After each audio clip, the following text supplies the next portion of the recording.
सद्गुरुदेव भगवान की जय। श्री मौनी बाबा भगवान की जय। श्री सद्गुरुवे नमः। श्री सद्गुरुवे नमः। युधिष्ठिर जी एक बार एक यज्ञ कराए थे। उसमें श्री कृष्ण जी ने कहा कि अगर सभी संत भोजन ग्रहण कर लेंगे तो शंख की ध्वनि होगी, तो मान लिया जाएगा कि आपका यज्ञ पूर्ण हो गया। अब वहाँ जो है ब्रह्मा विष्णु महेश सभी संतगण सारे लोग उपस्थित हैं। सभी लोगों ने भोजन ग्रहण किया, फिर भी शंख नहीं बजी। युधिष्ठिर जी ने भगवान श्री कृष्ण से पुनः आग्रह किया कि प्रभु, आप तो कहे थे कि जब सभी संत महात्मा भोजन कर लेंगे तो शंख की ध्वनि होगी, लेकिन ऐसा नहीं हुआ। प्रभु मुस्कुराए और कहे कि आपके ही राज्य में सुपच वाल्मीकि जी हैं जो अभी भोजन नहीं किए हैं, इसीलिए शंख ध्वनि नहीं हो रही। हाँ, बड़े सावधान होकर उनके पास आप जाएं। अर्जुन और भीम को भेजा गया कि आप सुपच वाल्मीकि जी के पास जाएं और साष्टांग दंडवत करें और उनको आमंत्रित करें कि हमारे महल में दावत है, भोजन करना है, निमंत्रण है। अब और अर्जुन और भीम पहुंचते हैं वहाँ, तो देखते हैं वाल्मीकि जी अपने कमरे में भगवान के नाम में मग्न हैं। हर रोम रोम से प्रभु की आवाज़ उन पे आ रही है, नेत्रों से अश्रुधारा बह रही है। ये लोग देख के अवाक रह गए कि मेरे राज्य में भी ऐसे संत हैं जिनको हम लोग नहीं जानते। ये तो बराबर ही मेरे दरवाजे पर जाते हैं, मालिक मालिक कहते हैं, वहाँ भोजन करते हैं, लेकिन हम लोगों को पता तक नहीं चला। उन्होंने देखा, हाथ जोड़ के खड़े हो गए, अरे मालिक आप, क्या बात है। तो उन्होंने कहा कि अब आप बच नहीं पाएंगे। सारे लोग जो है उनको साष्टांग दंडवत से प्रणाम किया और कहा कि हमारे घर जो है आमंत्रण है, निमंत्रण में आप पहुँचें। तो उन्होंने कहा कि हम तो रोज़ जूठन आप लोगों की लेते हैं, क्योंकि ऐसे नहीं चलेगा, ऐसे छुप के ना रहें आप। उनको लेने के लिए प्रभु ने कहा, प्रभु के इतने बड़े भक्त थे कि प्रभु ने कहा कि उनको लेने के लिए पालकी लेके जाओ। जब प्रभु की कौतूहल ये लीला देखे सुपच वाल्मीकि जी, तो बड़े हैरान हो गए और प्रभु से उलाहना देने लगे कि इतने शांत चित्त से प्रभु मैं आपका स्मरण करता था, दुनिया मुझे नहीं जानती थी, लेकिन आप मुझे ज़रूर जना दिए। चलिए, आप ही की इच्छा, जो इच्छा है वही होता है। वहाँ गए, भोजन ग्रहण किए।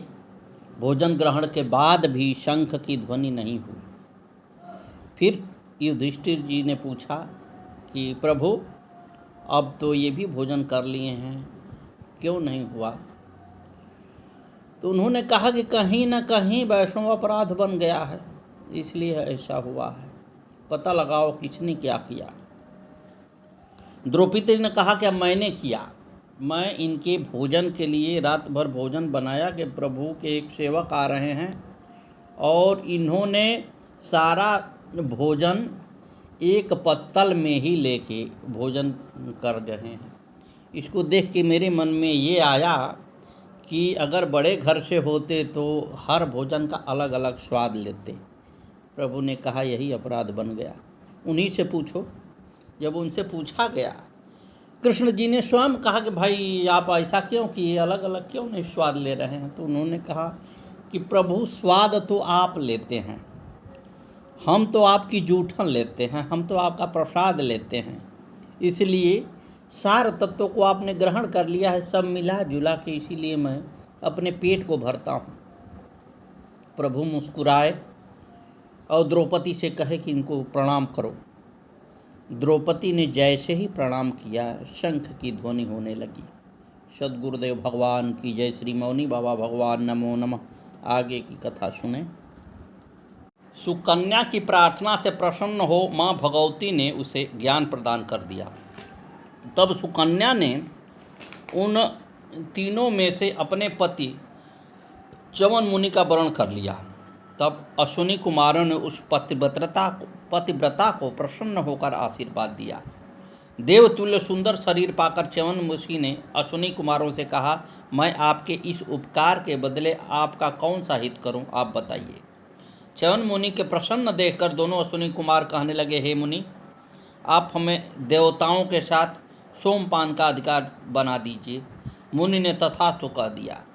व्यास जी कहने लगे, कुछ समय के अंतराल से राजा सर्याति अपनी पुत्री का हाल जानने च्यवन मुनि के आश्रम पर आए। वहाँ उन्होंने अपनी पुत्री के पास एक सुंदर युवक को बैठे देखा तो क्रोधित होकर कहने लगे, हे पुत्री, वृद्ध तथा नेत्रहीन मुनि कहाँ हैं? हे पापिनी, क्या तूने उनको मार दिया और काम के वशीभूत होकर इस पुरुष का वरण कर लिया है? क्रोधित पिता के ऐसे वचन सुनकर सुकन्या ने पिता के पास में जाकर प्रणाम किया और कहा, हे पिताजी, आपके दामाद ये वही च्यवन मुनि हैं, आप इन्हीं से पूछ लीजिए। महाराज ने ऋषि से पूछा, हे मुनि, आपको यह सुंदर शरीर किस प्रकार प्राप्त हुआ है? आप मेरे संदेह को दूर कीजिए। ज्ञान सत्याव्रतं संप्राप्तो देवानां विखजाभुजो उपकारं कृत अस्ताभ्यां कृप्यां नृपसत्तमः मयां तभ्यां वरो दत्तं उपकारश्च हेतवेः करिष्यामि मखे राज्ञो भवन्तो सोमपायिनो। च्यवन बोले, हे नृपश्रेष्ठ, देवताओं की चिकित्सा करने वाले अश्विनी कुमार एक बार यहाँ आए थे। ये दोनों ने ही कृपा पूर्वक मेरा यह उपकार किया है। उस उपकार के बदले मैंने उन दोनों को वर दिया है कि मैं आप दोनों को राजा सर्याति के यज्ञ में सोमपान का अधिकारी बना देता हूँ।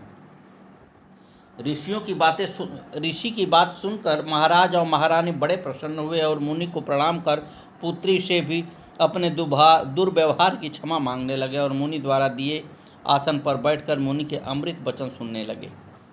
सद्गुरुदेव भगवान की जय। तत्पश्चात भृगुवंशी च्यवन मुनि राजा को सांत्वना देते हुए उनसे कहने लगे, हे राजन, मैं आपसे यज्ञ कराऊंगा।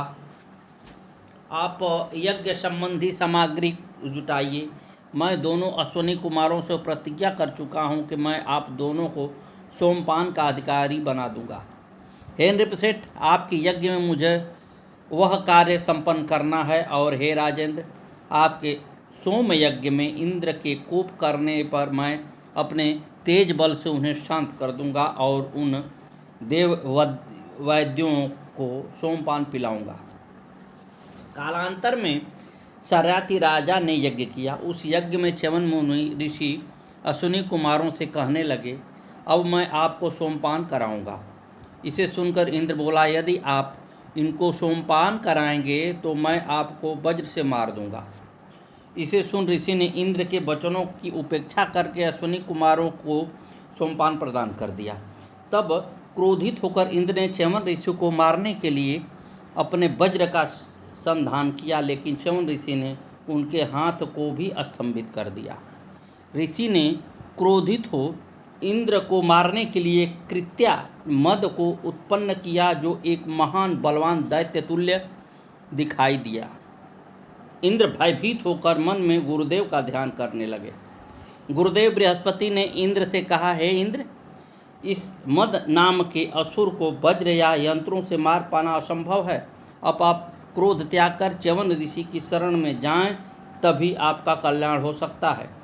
देव गुरु की आज्ञा मानकर देवराज इंद्र ने च्यवन ऋषि के पास जाकर कहा, हे मुनि, आप मेरे अपराध को क्षमा करें, मेरे ऊपर कृपा करें। इस मद नामक दैत्य को तिरोहित करके देवताओं का पुनः कल्याण कीजिए, मैं आपके शरण में हूँ। इंद्र के इस प्रकार प्रार्थना करने पर परमार्थ तत्व के ज्ञाता च्यवन मुनि ने विरोध के कारण उत्पन्न अपने क्रोध को दबा लिया। तत्पश्चात उद्विग्न चित्त वाले देवराज इंद्र को सांत्वना देकर भृगुवंशी च्यवन मुनि ने स्त्री मदिरापान, दूत और आखेट इन सब में मद को स्थापित कर दिया। इस प्रकार मद को विभिन्न जगहों पर विभक्त करके भय से घबराए हुए इंद्र को आश्वासन देकर तथा सभी देवताओं को अपने अपने कार्य पर लगाकर च्यवन मुनि ने राजा शर्याति का यज्ञ संपन्न कराया।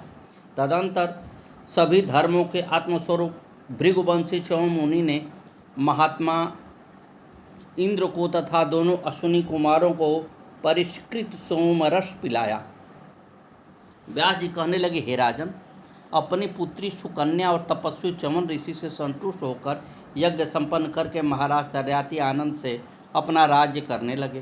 कालांतर में उनके अनार्त नाम का पुत्र हुआ। अनर्त के पुत्र श्री रेवत महाराज हुए। उन्होंने समुद्र के मध्य कुश स्थली का निर्माण किया था। उनके एक रेवती नाम की कन्या हुई। समय वे बलशाली नरेश रैवत नामक पर्वत पर रहते हुए अनर्त आदि देशों पर राज्य कर रहे थे।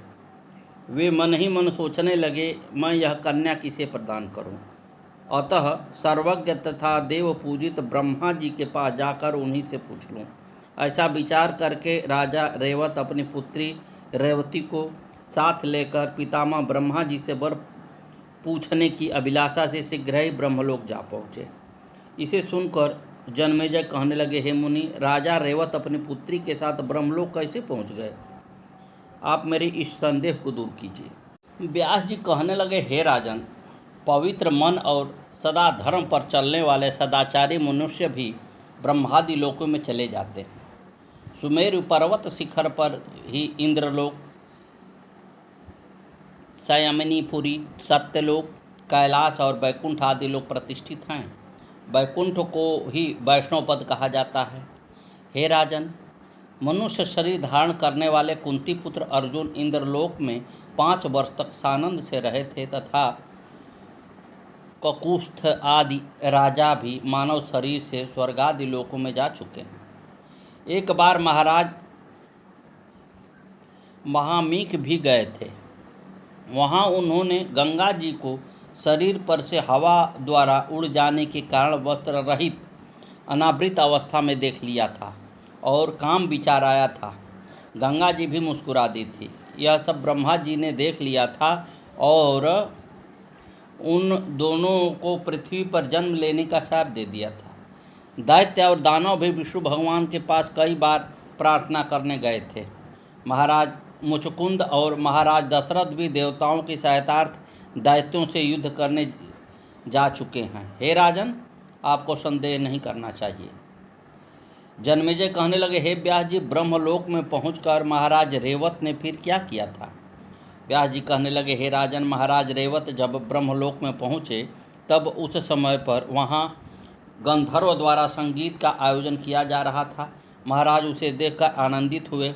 संगीत बंद होने पर महाराज रेवत ने ब्रह्मा जी से पूछा, हे प्रभु, आप मेरी सुलक्षण कन्या रेवती के लिए कुलीन, बलवान और सर्वगुणों संपन्न कोई राजकुमार मुझे बताइए, जिससे मैं इसके साथ में उसका विवाह आनंद से कराऊं। ब्रह्मा जी कहने लगे, हे राजन, आप जिन राजाओं का विचार करके आए थे उनके पुत्र पौत्र और वंश भी नहीं रहे हैं। आपकी पुत्री और वंशज भी नष्ट हो चुके हैं। इस समय वहाँ 27वां द्वापर चल रहा है। अब आप वहाँ जाकर द्वारिकापुरी में भगवान श्री कृष्ण के बड़े भाई शेषावतार बलराम जी के साथ अपनी पुत्री का विवाह संपन्न कर दो। हे राजन, ब्रह्मा जी से ऐसा आदेश पाकर महाराज रेवत ने द्वारिका में शेषावतार बलराम जी से रेवती का विवाह कर संतुष्ट होकर दीर्घकाल तक नदी के किनारे कठोर तप करके शरीर त्याग कर देवताओं के लोक को चले गए। इसे सुनकर महाराज जन्मेजय कहने लगे, हे व्यास जी, मुझे इस बात का बड़ा आश्चर्य हो रहा है कि महाराज रेवत ब्रह्मलोक में 108 युगों तक रहे, फिर भी उनकी आयु पर कोई प्रभाव क्यों नहीं पड़ा, जबकि पृथ्वी पर उनके वंशजों का नामो निशान भी नहीं रह गया था। रेवती और महाराज की उम्र वैसी ही कैसे रह गई थी? व्यास जी बोले, हे निष्पाप जन्मेजय, ब्रह्मलोक में भूख, प्यास, मृत्यु, भय, वृद्धावस्था तथा ग्लानि, इसमें कोई भी विकार कभी भी उत्पन्न नहीं होता है। जब राजा रेवत वहाँ से सुमेरु पर्वत पर चले गए, तब राक्षसों ने सर्याति वंश की संततियों को नष्ट कर डाला। वहाँ के सभी लोग भयभीत होकर कुछ स्थली छोड़कर इधर उधर भाग गए। कुछ समय के बाद क्षुव नामक मनु ने एक परम ओजस्वी पुत्र उत्पन्न हुआ। इक्ष्वाकु नाम से विख्यात वे ही सूर्यवंश के प्रवर्तक माने जाते हैं। नारद जी के उपदेश से और उसने श्रेष्ठ दीक्षा प्राप्त करके उन्होंने वंश वृद्धि के उद्देश्य से भगवती की ध्यान में निरंतर संलग्न रहकर कठोर तपस्या की। तब महाराज इक्ष्वाकु के समय पर 100 पुत्र उत्पन्न हुए, जिसमें से 50 पुत्र उत्तरापथ के शासक हुए, 48 पुत्र दक्षिणी देशों के अधिपति हुए, शेष बड़ा पुत्र विकुक्षी और एक और पुत्र महाराज की सेवा में रहने लगे। एक बार राजा ने विकुक्षी को अष्टश्राद्ध के लिए कब्य लाने जंगल में भेजा। जंगल में जाकर उसने श्राद्ध कब्य एकत्रित किया, परंतु उसका कुछ अंश स्वयं खा लिया। जब वह कब्य वशिष्ठ जी को दिया गया तो उन्होंने कहा, यह कब्य अनुपयुक्त है, क्योंकि उच्छिष्ट भोजन श्राद्ध में नहीं लिया जा सका। जब यह बात राजा को पता चली तो उसे राज्य से निकाल दिया। सद्गुरुदेव भगवान की जय। इससे निकाले जाने से उनका नाम ससाद पड़ गया था। वहाँ पर वह जंगल में फल फूलों पर आश्रित रहकर धर्मपरायण होकर जीवन यापन करने लगा। पिता की मृत्यु के पश्चात ससाद राजा बना। उसने अनेक यज्ञ किए। उस अयोध्या नरेश ससाद के कुकुत्स नाम का एक प्रतापी पुत्र हुआ, जो इंद्रवाह और पुरंजय नाम से भी विख्यात हुआ। जन्मेजय कहने लगे, हे व्यास जी, उस राजकुमार के 3 नाम किस कारण से हुए? व्यास जी कहने लगे, हे राजन, ससाद के स्वर्गवासी होने पर कुकुत्थ राजा बना और अयोध्या नरेश के परंपरा के अनुसार शासन करने लगा था। उसी समय देवता दैत्यों से पराजित होकर इंद्र के साथ ले भगवान विष्णु के पास पहुँचे और अपना दुख निवेदन किया। भगवान विष्णु कहने लगे, हे देवताओं, तुम अयोध्या नरेश कुकुत्स जो माँ भगवती के कृपा पात्र हैं, वे तुम्हारी सहायता अवश्य करेंगे। उनके पास जाकर सहायता की याचना करो। सभी देवता मिलकर के राजा कुकुत्स के पास जाकर कहने लगे, हे महाराज, हम भगवान विष्णु के भेजे यहाँ आए हैं। आप देवराज इंद्र के सखा बनकर माँ भगवती की कृपा से दैत्यों को परास्त कीजिए। महाराज कुकुत्स बोले, आप आए हैं तो मैं आपका काम अवश्य करूँगा। पराए काम जो आए उसे इंसान कहते हैं, सताता जो गरीबों को उसे हैवान कहते हैं। परहित सरिष धर्म नहीं भाई, पर पीड़ा सम नहीं अधमाई। परहित बस तिन के मन माही, तिन कह जग दुर्लभ कछु नाही। परोपकाराय पुण्याय पापाय पर पीड़नाय। इसे सुनकर इंद्र संकोच में पड़ गए। देवता बोले, हे महाराज, आप लज्जा छोड़कर इस विपत्ति के समय को कुत्स का वाहन बन जाइए। भगवान श्री हरि ने भी बार बार यही कहा। तब इंद्र भगवान शिव के वृषभ जैसे अद्भुत विखभ रूप में दूसरे नंदी जैसे उत्पन्न हो गए। संग्राम में जाने के लिए वे राजा उस वृषभ पर चढ़े और उनके कुकुद पर बैठे। इसी कारण से वे कुकुत्स नाम वाले हो गए। उन्होंने इंद्र को अपना वाहन बनाया था, इसलिए वे इंद्रवाहक नाम से प्रसिद्ध हुए। और उन्होंने दैत्यों के पुर नगर पर विजय प्राप्त की थी, इसलिए वे पुरंजय नाम वाले भी हो गए। तत्पश्चात उन महाभावों कुकुत्स ने दैत्यों को जीतकर उनका धन देवताओं को दे दिया और फिर वहां से प्रस्थान करने के लिए देवताओं से पूछा। इस प्रकार इंद्र के साथ राजर्षि कुकुत्स की मैत्री हुई। इनके वंश में उत्पन्न सभी राजा कुकुत्स नाम से प्रसिद्ध हुए थे। कुकुत्स का पुत्र अनेना हुआ। अनेना का पृथु, विश्वरंधी, चंद्र शिवनाश्व शाश्वत हुआ, जिसने शाश्वंतीपुरी बनाई थी। शाश्वत बृहदस्त कुवलयाश्व ने धुंध नाम के दैत्य को मारा था, तभी से धुंधमार नाम से प्रसिद्ध हो गया था। उसका पुत्र दृढ़ाश्व, हयर्श्व, निकुंभ, बहणाश्व, कुशार्श्व, प्रसेनजीत, यवनाश्व, मानधाता नाम के पुत्र हुए, जो माता के गर्भ से जन्म लेकर पिता के उदर से पैदा हुए थे। माता के गर्भ से जन्म लेकर उनको पिता की कुक्षी का भेदन कर निकाला गया था। मानधाता ने भगवती को प्रसन्न करने के लिए महातीर्थों में 1008 देवालयों का निर्माण कराया था। जन्मेजय कहने लगे, हे व्यास जी, आप मानधाता के जन्म का विस्तार पूर्वक वृत्तांत कहने की कृपा करें। सद्गुरुदेव भगवान की जय। श्री मौनी बाबा भगवान नमो नमः। आगे की कथा कल।